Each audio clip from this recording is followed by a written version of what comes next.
All right, welcome back to Melanated Truth. My name is John, and this is another Torah Talk. We've been going through the book of Genesis. If you've been following along with us, you already know that.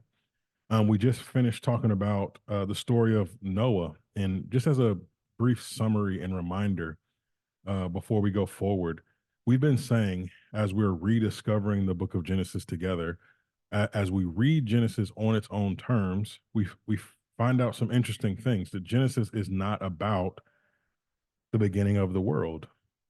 That Genesis is actually about the beginning of a family. And we see that from the very first word, Bereshit. It's missing the definite article in Hebrew. So it's not in the beginning, but in beginning or as it started off, right? And we said in the beginning, what? And we're trying to let the book of Genesis itself answer what it's actually talking about beginning.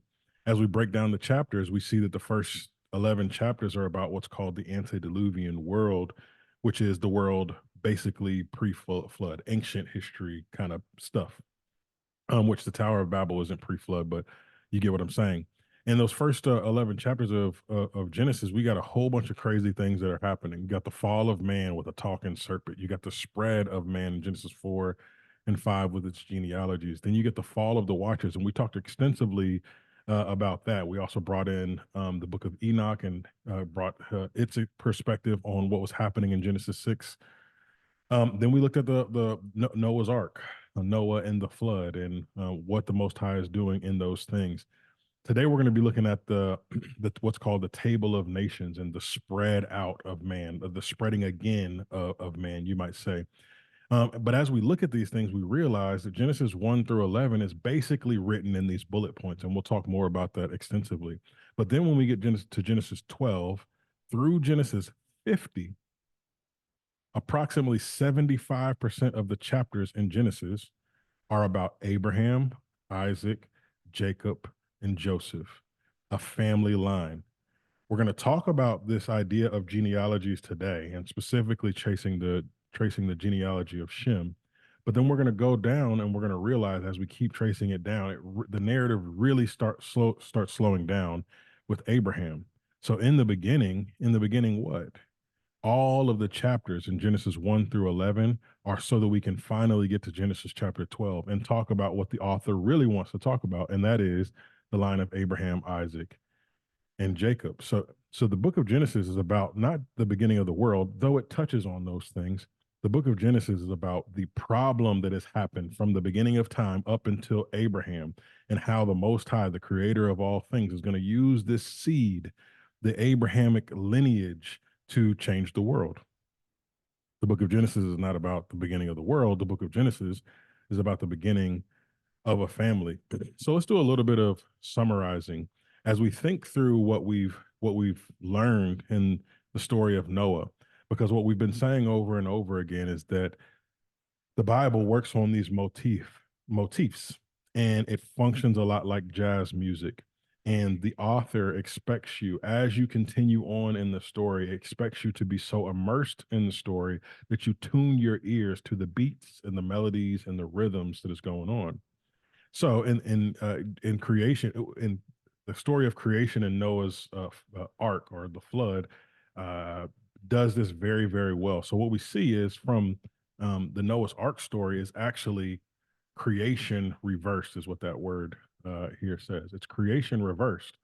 In other words, the pattern of Noah's Ark is an anti-creation narrative. To say it one more different way, that the story of Noah's Ark, um, it is a complete change and reversal. It is the exact inverse of the way God creates. So God destroys or judges in the exact inverse way that He creates. Let's see how that plays itself out.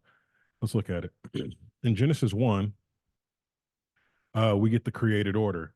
It says in Genesis 1 2 that darkness is over the face of the deep, that God speaks and He creates light. He sees the light. God saw the light and saw that it was good, and He separated the light from the darkness.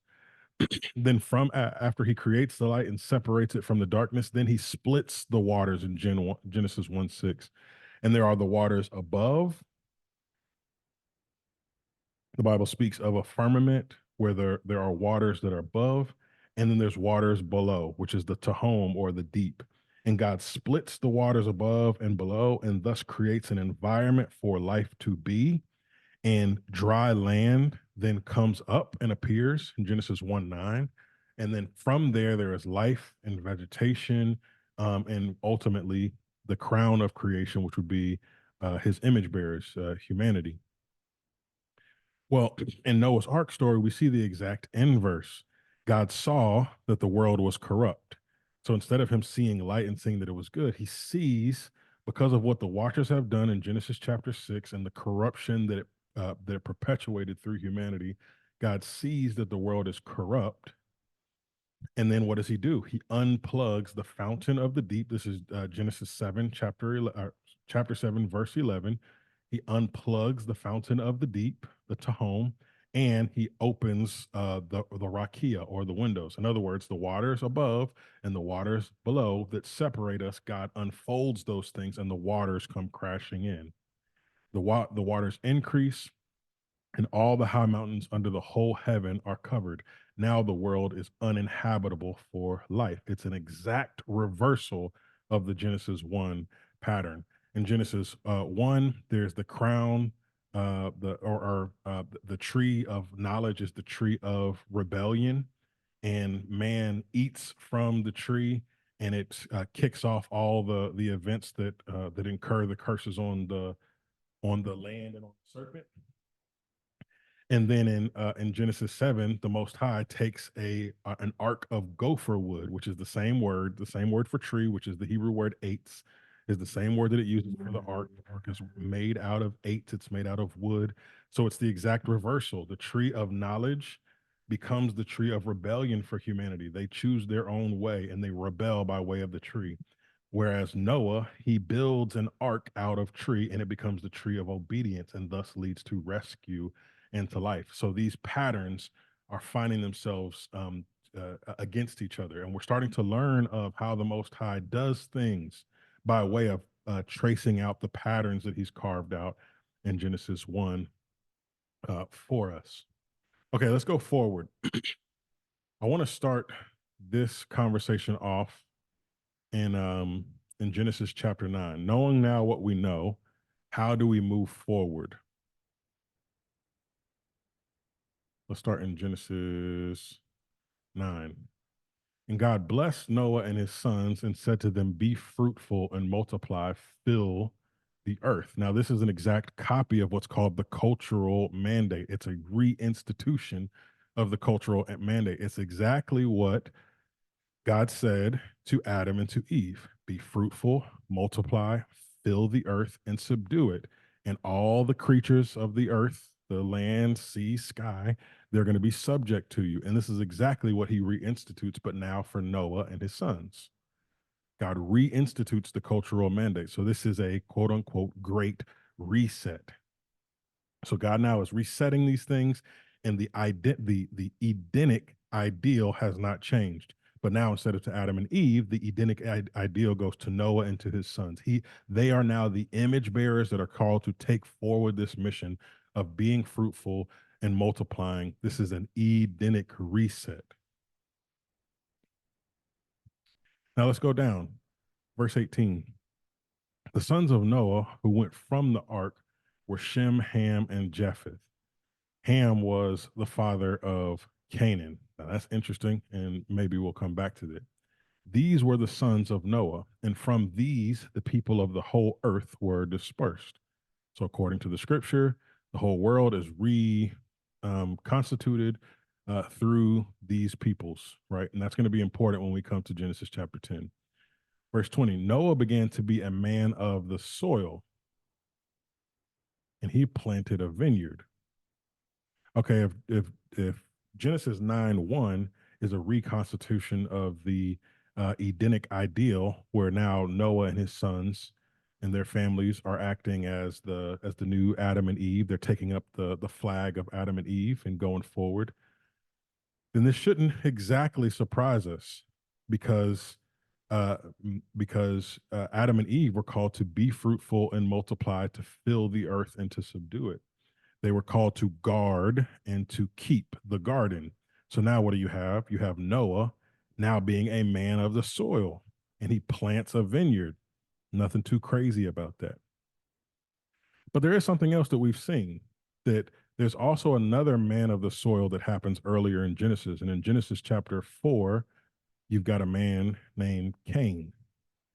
And Cain is a man of the land. He works the land, but his brother is he works the cattle, right? Abel. And we've talked about this extensively. Go back and check out our Genesis 4 conversation.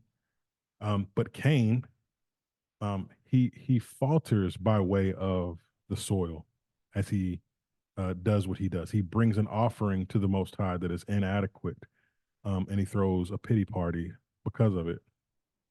So let's reread this verse 20. Noah began to be a man of the soil. Wonder what that means. And he planted a vineyard. Verse 21. He drank of the wine and became drunk and lay uncovered in his tent. Okay, so what do we have? First of all, let's just understand how the Bible does things. In these two verses, how much time has passed by. And this is important as we understand how the Bible highlights things, because we think that it's dealing with these, there are these extreme time dilations from one verse to the next a lot of times. And this is exactly what we see. How long does it take after the waters have receded and Noah begins to plant and to redo life on earth? How long does it take for a vineyard first to grow grapes and then for the fermentation process to have wine to drink and then become drunk? So we've got a long time that this thing is progressing. I just want you guys to see that.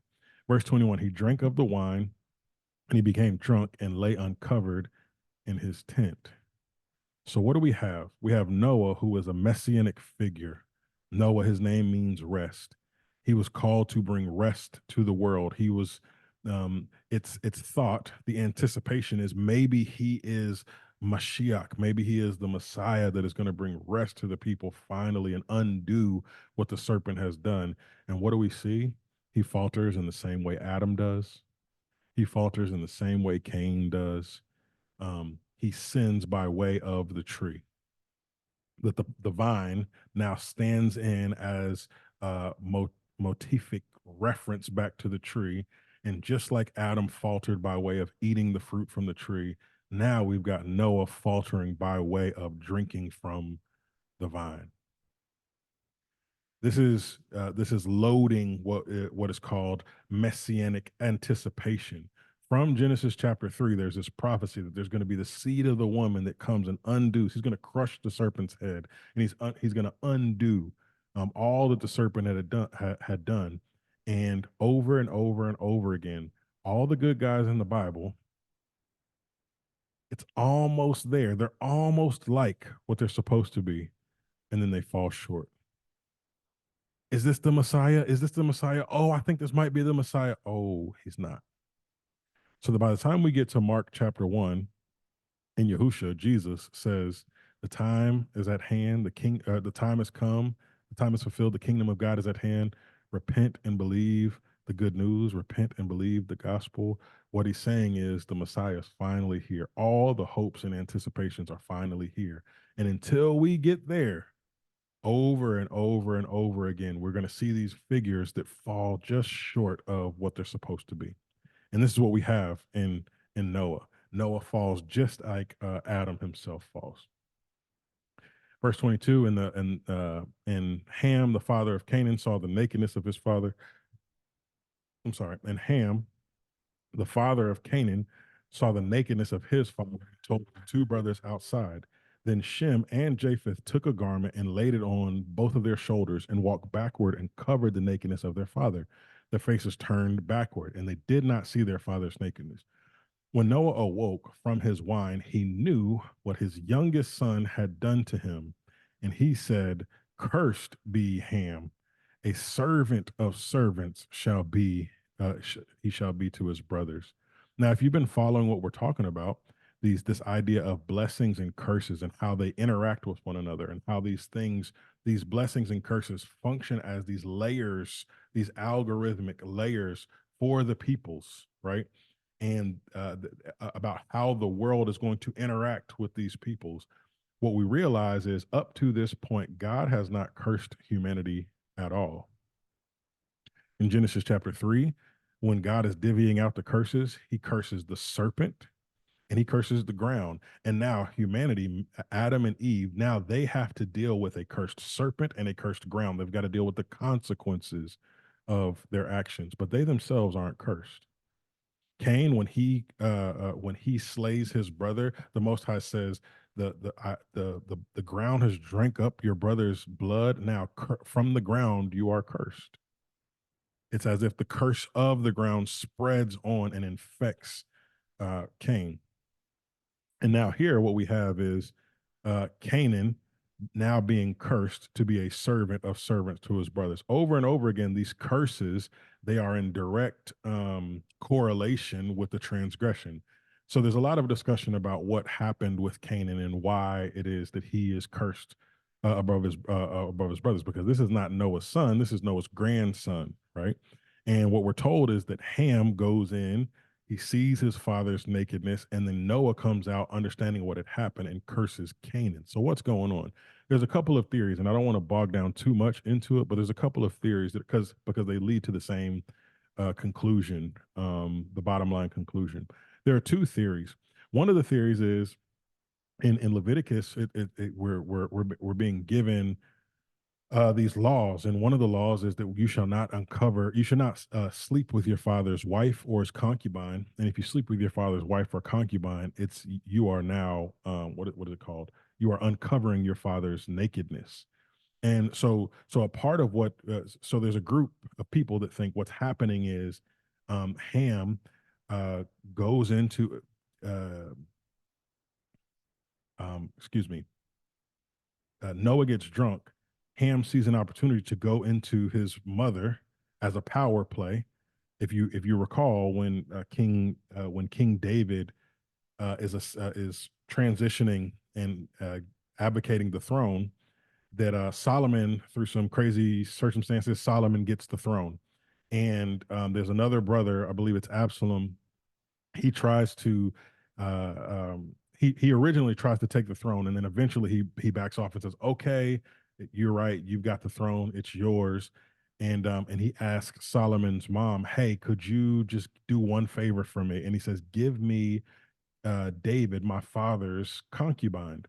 Solomon hears of it and says, oh, we know we got to do away with this guy, because if I give him the concubine, then people will think that he's the rightful ruler. It's this that all of this is surrounding around these power dynamics, this rulership issue.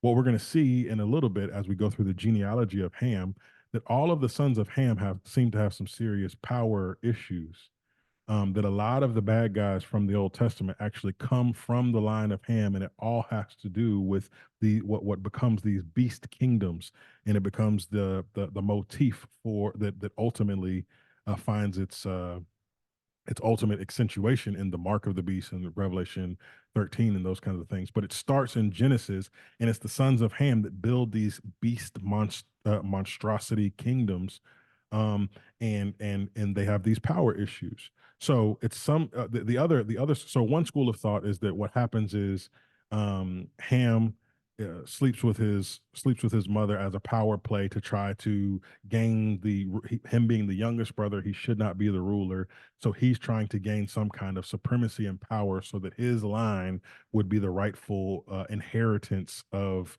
the Adamic blessing, rulership, etc.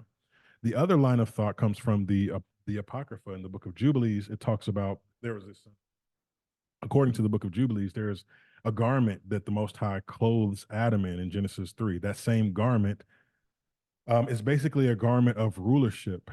And there are some occult things that kind of back up this idea that I don't want to necessarily get into with Freemasons and those kind of things.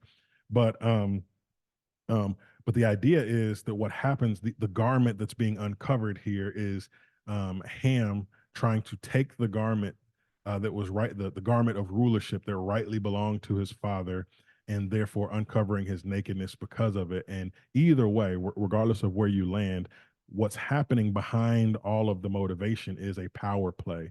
And what Ham is trying to do is set up his lineage and his generations to be the future kings of the world.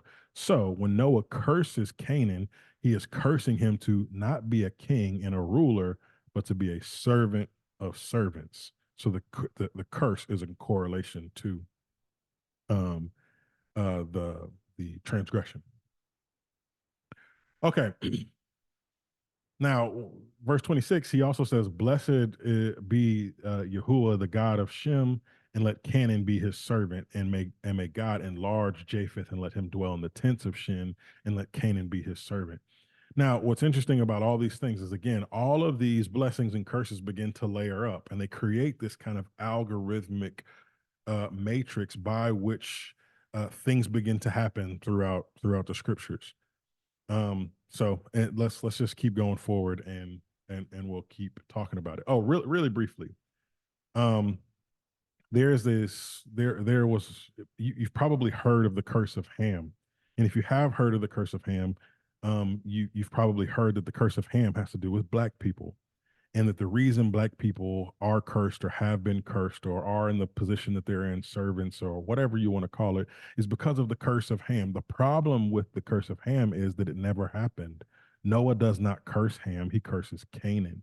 The curse of Ham is a racist ideology that came through American seminaries in the mid 1800s, and it had to do about explaining the subjugation of black people in America, and they tried to bring the Bible to bear reference to it. But the problem is it's completely made up. They basically said that the mark of Canaan, that the Most High puts on him when Canaan rebels and does his thing, the mark of Canaan is black skin, and the curse of Ham is to be a servant, and that's why it's racist, and it has nothing to do with the Bible. The Bible itself has nothing to say about those things. That's not true. In fact, when you trace skin color in the Bible, the only time you see skin color marked as a curse is when someone's skin gets turned white. And that's not to say that all white people are cursed and that all white people have or nothing like that. I'm not saying that. What I am saying is that the only biblical data that points to skin color being a curse, it points to white skin. When Miriam does not like the wife that Moses has chosen, God turns her skin white. When in 2 Kings 5, when Naaman comes and tries to barter with the Most High, and the Most High doesn't appreciate it, he says, not only is your skin going to be marked white, but you're going to be white, and you and your lineage will be white forever.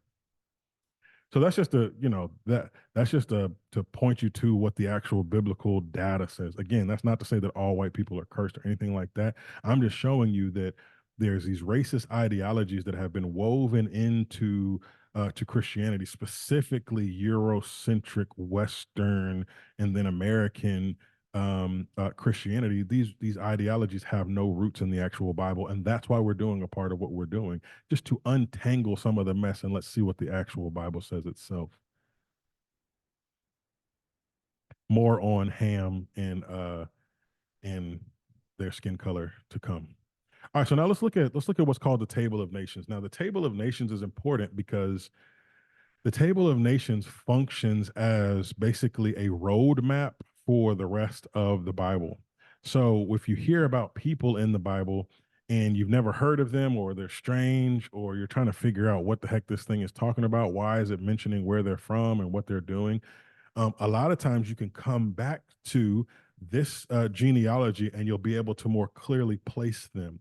Now, this is also the whole world in the Israelite worldview in mind.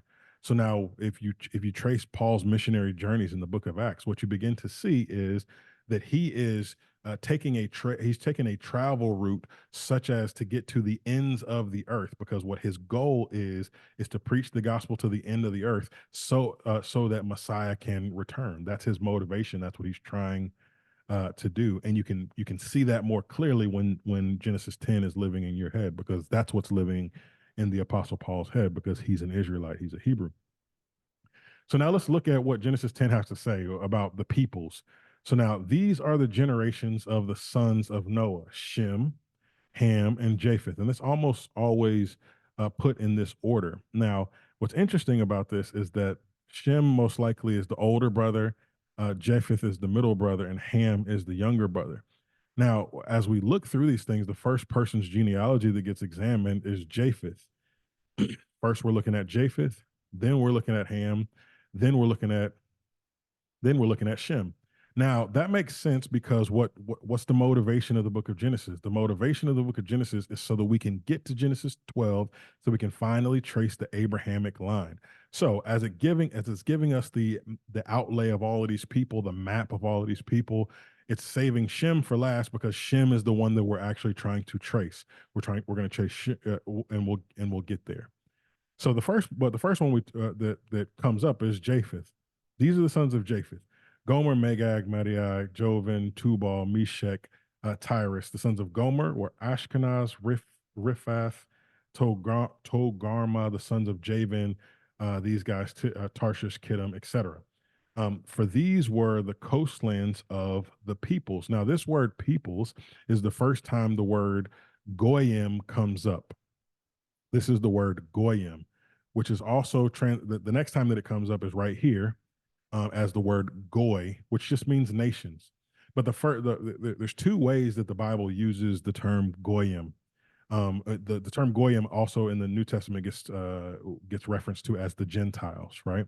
And there's two ways that the Bible uses the word Gentiles or goyim. It's in direct reference to the sons of Japheth, because these are the people from the coastland of Goyim, or of the nations, right? The Goy people, these are the Goyim.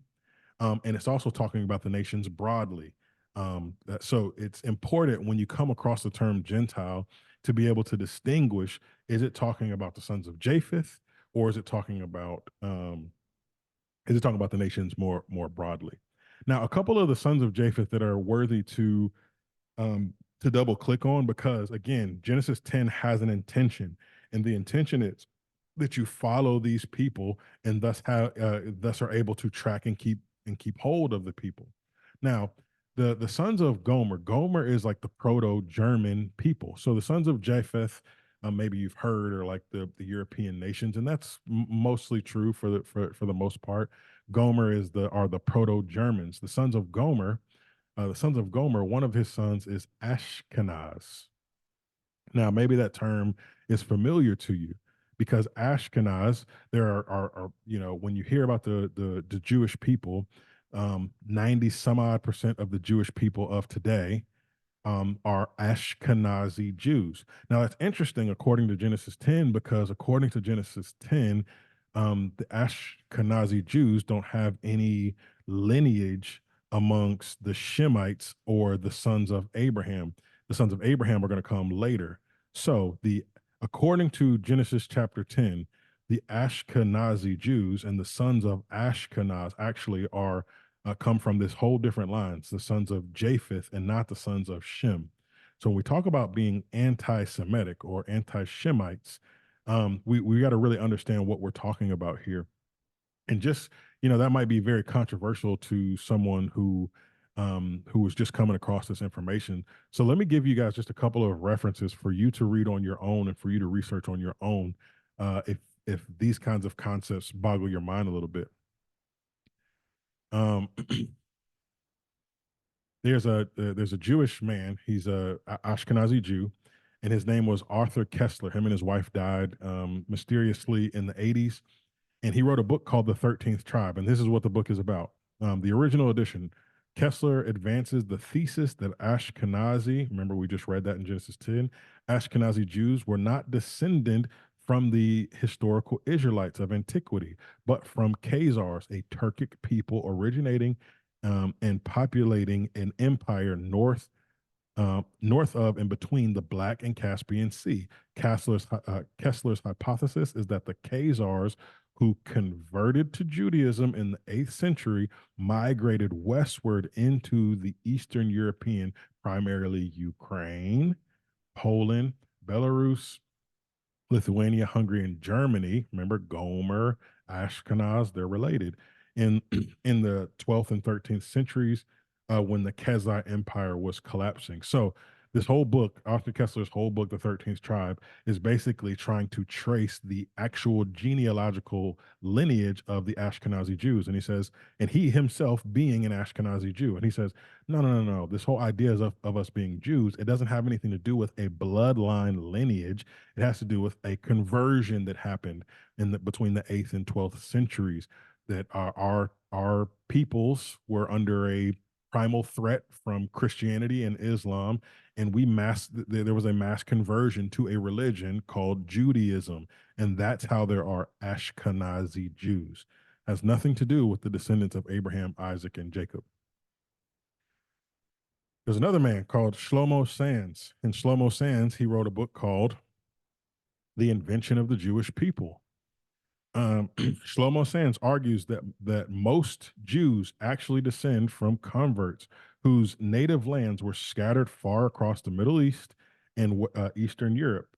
The formation of a Jewish people and then a Jewish nation out of these disparate groups could only take place under the sway of a new historiography developing in response to the rise of nationalism throughout Europe beneath the biblical backfill of the 19th century historians and the 20th century intellectuals who placed rabbis as the architects of Jewish identity. In other words, there was a group of rabbis who made this up, who made there was a need for a national identity. There was a mass conversion, so they melded these two things, but they're not actually descendants from the biblical um, uh, biblical line of Abraham, Isaac, and Jacob. They are actually Khazarians from the sons of Japheth, Gomer, and Ashkenaz. One more. Now, again, that's two Ashkenazi Jewish scholars who are saying this. Now, there's one more. There's this guy named Benjamin H. Freedom. He himself is a Jewish man. Let's read what he says. The word Jew did not occur anywhere in the English language until the 18th century. Jesus referred to himself as a Judean. The modern day Jews were historically Khazars or Chazars, a Mongolian Nordic tribe who roamed northern Europe.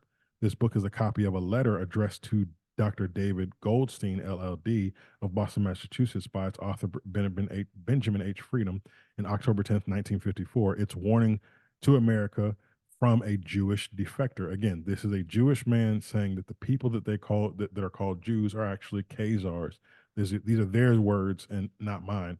Now it's interesting because this is exactly what the Bible says, that the Bible is backing up that exact claim, that the sons of Japheth, the oldest was Gomer, the oldest son of Gomer. Again, Gomer being the Proto-Germanic peoples.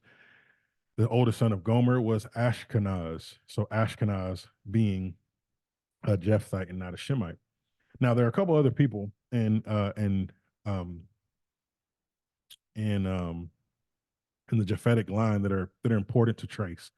One is the sons of Javin.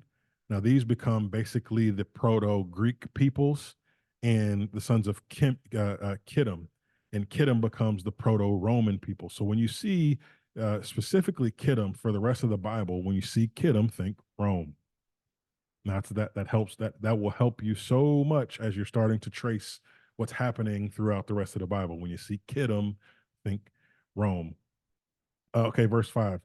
From these, the coastlands of people spread in their lands, each with his own language, by their clans in their nations. So, according to Genesis chapter 10, what constitutes a nation? What constitutes a nation? Land, language, clans, right? Land, language, clans equals nations. This is what constitutes a nation. Okay, now the sons of Ham. The sons of Ham were Cush, Egypt, Put, and Canaan. The sons of Cush, Seba, Havilah, such and such and such and such. We're not going to hone in on every single one of these, but there are a couple of things that are really interesting and important to know about the Hamitic line. First, the sons of Ham, Cush.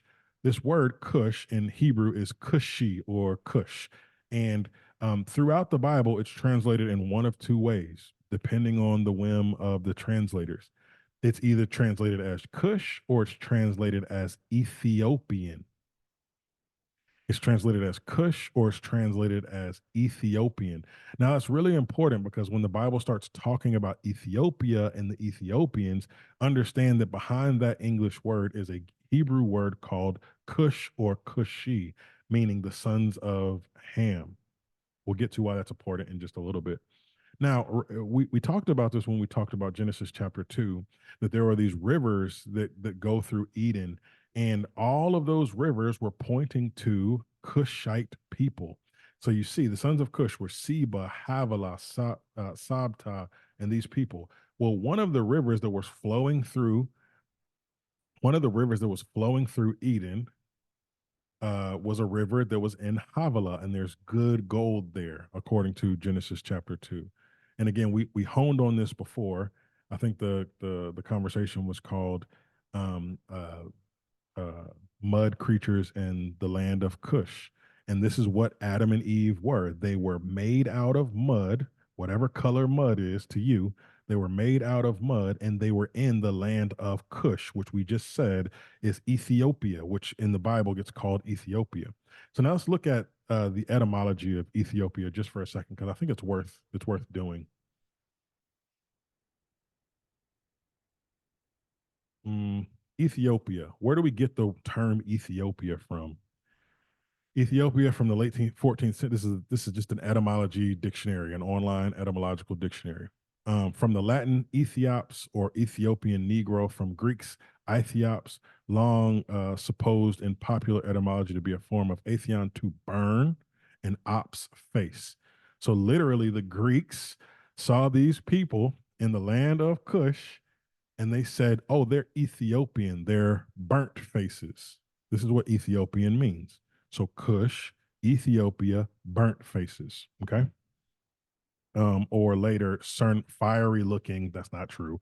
Or sunburned. No, but literally it means burnt face. Ethian ops, burnt faces. So these the Greeks called them burnt faces. Now,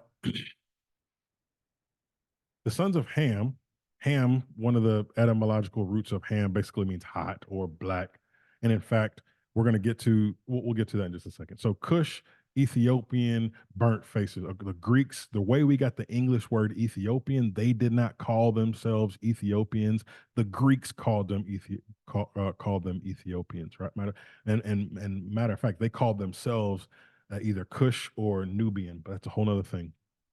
Now, this other word for Egypt, Egypt is the same thing. Egypt comes from a Greek word, and the people of Egypt did not call themselves Egyptians. And in fact, the Israelites didn't call them Egyptians. The word behind this English word, the Hebrew word, is Mitzrayim, and Mitzrayim basically means chains. Um, yeah, so Ethiopia was the land of many chains, right? The land of their bondage and all sorts of kind of chains. This is what Mitzrayim means. Now Egypt it comes again from the Latin from the from the Greek through the Latin. Let's look at the etymology of Egypt really quick. The Old English Egypti, the Egyptians from the French, Egypti from the Greek, Egyptos, the river Nile, Egypt from such and such, after the temple of the soul of Ptah, the creative god associated with Memphis and ancient Egypt. Basically, the Greeks, they come explore Africa. They come across this specific town in what we call Egypt, and they name this place Egypt um, after one of the city's gods, right? But again, this is not what the Egyptians called themselves. In fact, the Hebrews called them Mitzrayim, but the Egyptians called themselves Kemet. Let's look at the etymology of Kemet, what they were calling themselves. The etymology of Kemet. One of the native names of ancient Egypt was Kemet. This one survived into the Coptic as this and this. The etymology of this word generally understood as meaning the black one. This is the translation provided by these people. Let's just keep going down just for a second. The etymology of Egypt as meaning black is acknowledged by the great majority The etymology of Kemet, meaning black, is acknowledged by the great majority of Egyptologists who defined it either as a reference to the black color of the Nile silt or to the skin color of the ancient Egyptians.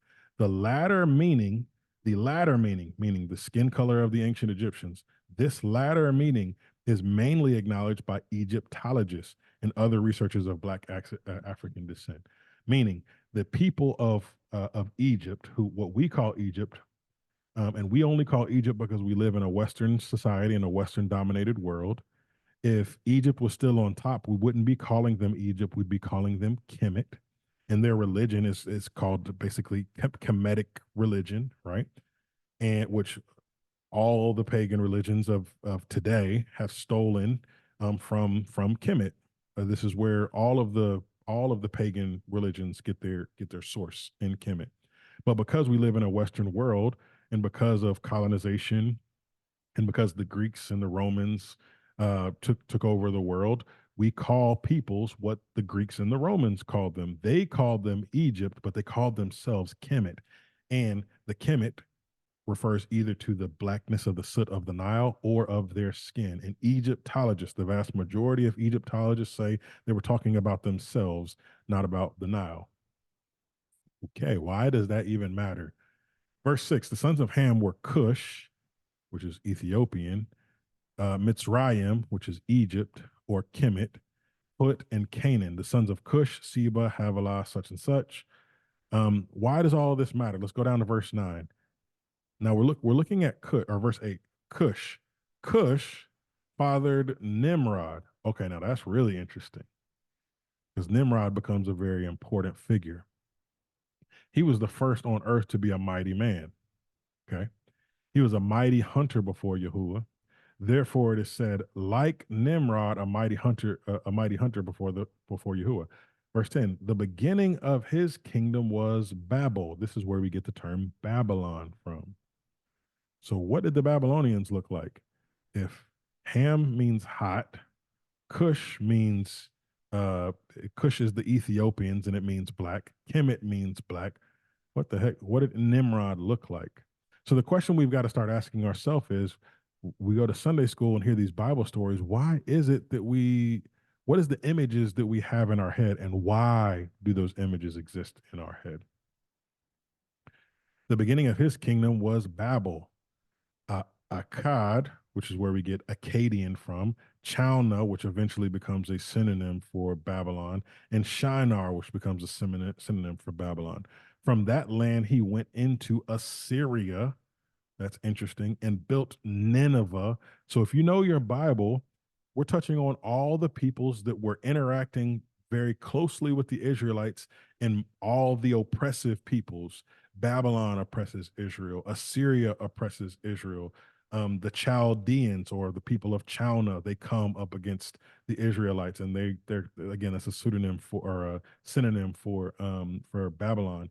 The Ninevites come up against Israel. These are all people from the line of Ham. These are specifically from the line of Cush, and Cush, as I said, in the other places in the Bible, is called Ethiopia. These are all Ethiopians. Now, it's important to understand that up before 1882, that little place that we call Ethiopia in East Africa now is not what Ethiopia was then. Ethiopia, you can see maps pre 1882, pre what's called the Berlin Conference, that Ethiopia was basically the whole continent of Africa. It was this humongous. Depending on which map and from who, you would see this huge slice of Africa being called Ethiopia. So it's a much bigger landmass than just the nation state of Ethiopia today. And again, they didn't call themselves Ethiopians; they called themselves Kushi, or Nubian. Okay, verse 12. These people between Nineveh and Chala, that is the great city. Now, this phrase, the great city, in reference to Babylon, Assyria, Chaldea, Shinar, Nineveh, It's really important to note that, because when the Bible starts calling people basically beast countries, beast nations, it often says, cry out against that great city.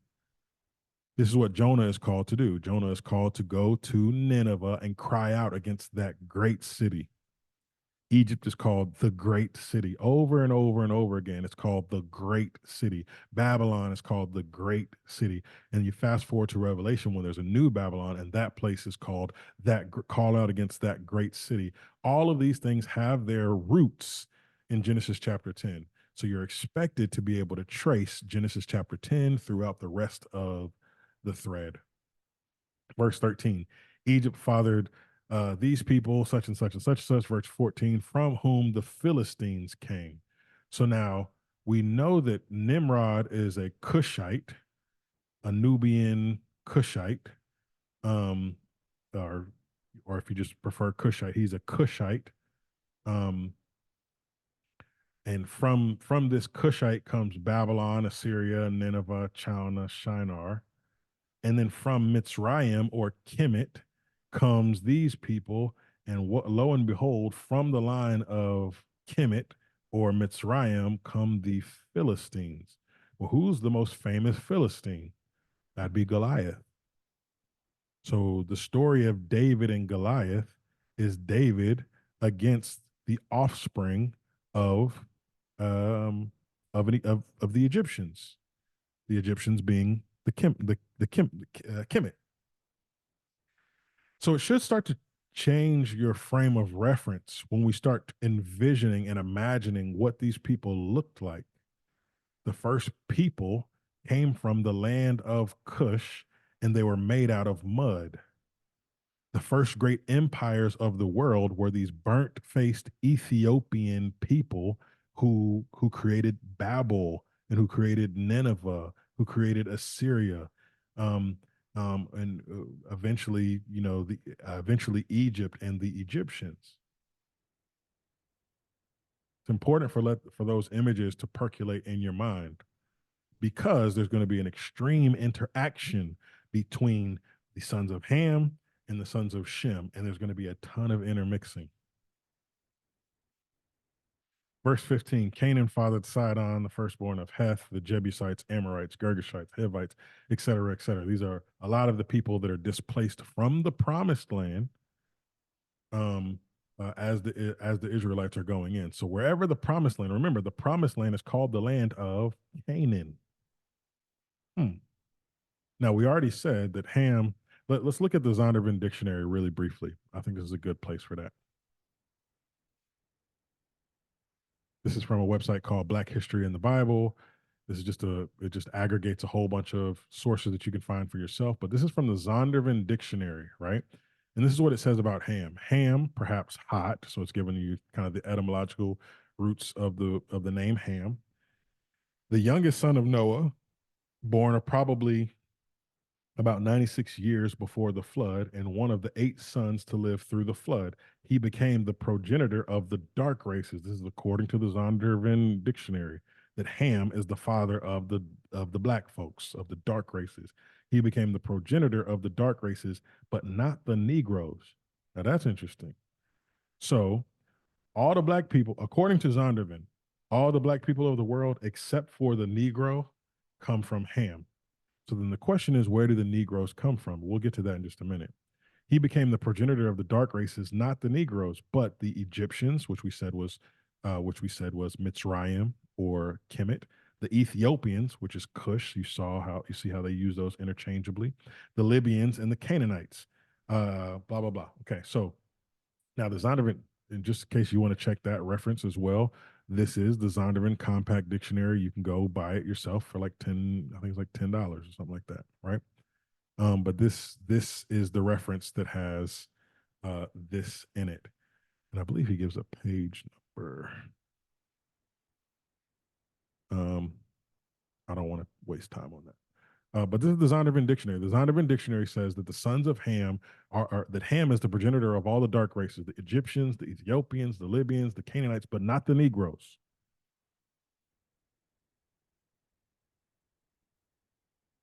the Israelites have all these interesting interactions with Babel, Assyria, Nineveh, Shinar, Chaldea, Egypt, the Philistines, the land of Canaan. All of the peoples that the Israelites are interacting with are right here up until um, the so-called New Testament. Verse 20, these are the sons of Ham by their clans, their languages, their lands, and their nations. Again, what constitutes a nation? Clans, languages, lands constitutes a nation. Verse 21, to Shem also, the father of all the children of Eber, the elder brother of Japheth, was children were born. So now again, Shem is the oldest brother, but he gets listed last. Why? Because it's gonna from this point in Genesis 10, it's gonna carry us into Genesis chapter 11. So whatever's happening in this genealogy in Genesis 10, it's meant to fold in directly to what's coming in Genesis chapter 11, namely the Tower of Babel and the reaction thereof. So to Shem, the father of all the children of Eber, the elder brother of Japheth, children were born, the sons of Shem, Elam, Eshar, Arphaxad, Lud, Aram, such and such. And then Shelah fathered Eber. To Eber were born two sons. The name of the one was Peleg. In those days, the earth was divided, and his brother's name was Joktan. Joktan fathered these people. Um, so on and so forth. The territory in which they lived extended from Mesha in the direction of blah, blah, blah to the hill country of the east. These are the sons of Shem by their clans, their languages, by their clans, their languages, their lands, and their nations. So what? Verse 32. These are the clans of the sons of Noah according to their genealogies in their nations, and from these nations spread abroad on the earth after the flood. So let's just pause for a second. According to Genesis 10, he lists it three different times. Their clans, languages, and lands. Clans, languages, and lands. Clans, languages, and lands. Japheth, Ham, and Shem. So what constitutes a nation or a people? It is having your basically family groups, clans, having language or languages, whatever you want to call it, their own kind of groups of languages to communicate, and geography, dirt, the ground. So, if you wanted to destroy a nation, how would you destroy it? If you wanted to destroy a nation, how would you destroy a nation? Well, maybe you strip away their language. Maybe you take them from their land. Maybe you rip them from their families. This is a systematic and diabolical way to destroy a nation.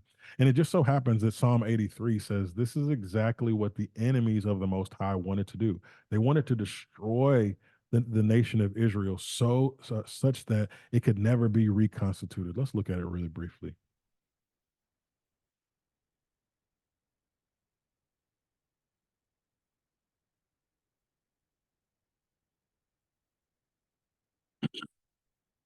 O God, do not keep silent. Do not hold your peace or be still, O God. For behold, your enemies make an uproar. Those who hate you have raised their heads.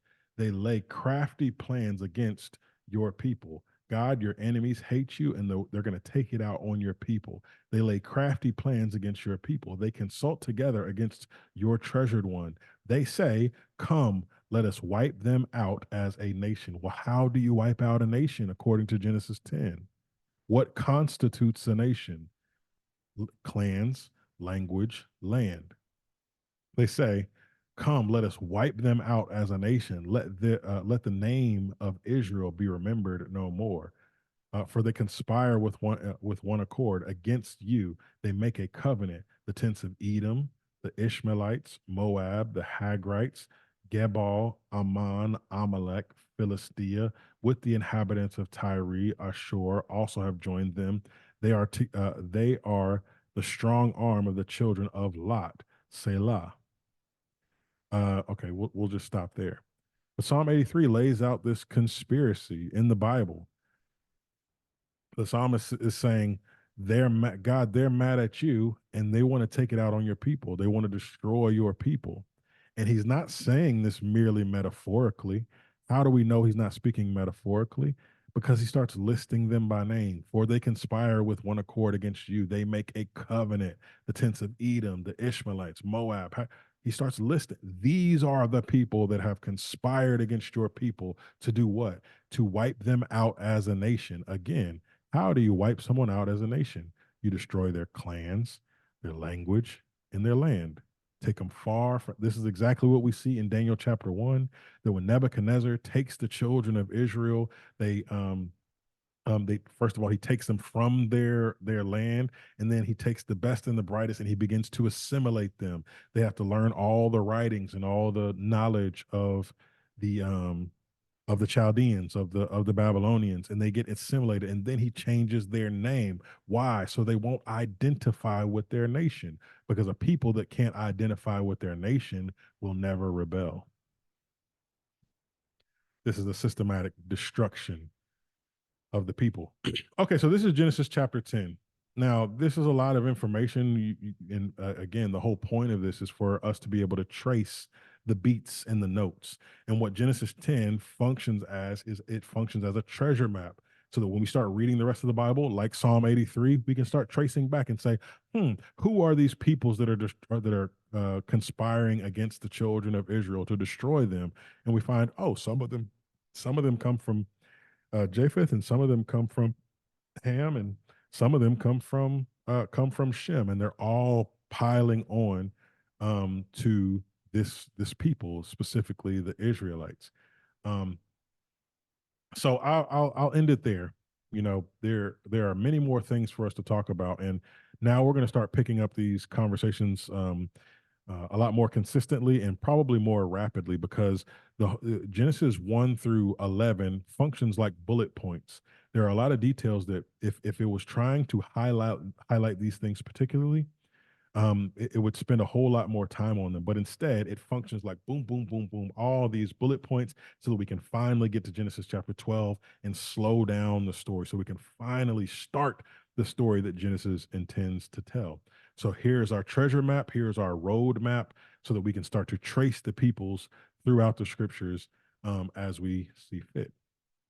So if you have enjoyed this talk, I just want to say thank you for joining us, and thank you for being patient with me and with us as we get our stuff together on the back end, so that hopefully we can be more consistent going forward.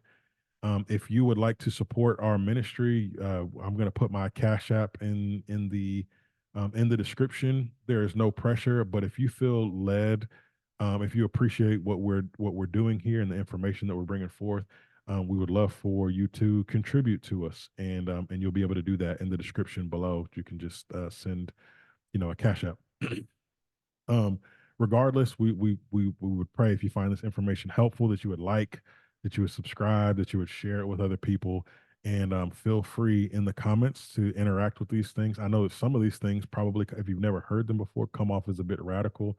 So long as you're respectful in the comments, I'm more than happy to engage and to point you to more references, because there's many more references to the things that we've talked about today that we haven't gotten to.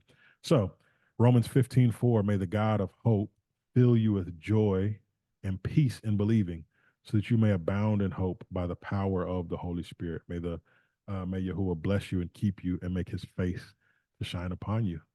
We love you. God bless, and see you next time.